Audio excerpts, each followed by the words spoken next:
এসেছি, হ্যাঁ চলে আসতাছি। না রে বন্ধু, না রে, তুই আমার জীবনের লাভ হিস্টরি কিছু জানিস রে বন্ধু। তুই তাড়াতাড়ি আয়, বিচের ধারে যায় দুজনে মিলে ডাব খাতে খেতে সব হিস্টরি বলবো। ডাব খাবি কে রে? রোমান্টিকতা কম লেগে ডাব কম লাগতো। ডাব কেন খাবি? আচ্ছা বন্ধু, আমার জীবনটা এমন কেন রে? মন খারাপ করিস না, মন খারাপ এই কথা বললে কি চলবো? আমি তোমার বন্ধু সিকান্দার বক্স আছি না, তুমি কোনো চিন্তা করবা না। আমি ভালো করে জানি তুই আমার একমাত্র ন্যাচারাল ফ্রেন্ড সিকান্দার বাক্স। ওই ফোননির করে ফোননি তুই আবার আমার সিকান্দার বক্স কত শিখামু তোর, তুই কস করে? ওই তো সিকান্দার বাক্সই তো।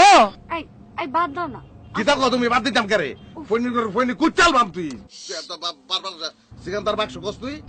আচ্ছা হয়েছে তো, সিকান্দার বক্স বক্স ঠিক আছে তো। এখন ঠিক এখন তুমি ঠিক বলেছো বন্ধু। ঠিক আছে বক্স বক্স। ভাবি আসছে তো? হ্যাঁ সবাই আইতাছে, চিন্তা করো না কিছু নাই। তোর শুটিং ঠিকঠাক চলতেছে তো? ফার্স্ট ক্লাস চলছে না, তারপরে তুই চলে আয়, তুই আসলে সব বলবো। রাখলাম। হ্যাঁ ভাই, মন খারাপ। আমাকে পোড়াতে যদি এত লাগে ভালো, ঢালো আরো আগুন ঢালো, ঢালো আরো ব্যথা ঢালো। শুট চেঞ্জ হয়ে যাচ্ছে কিসের জন্য?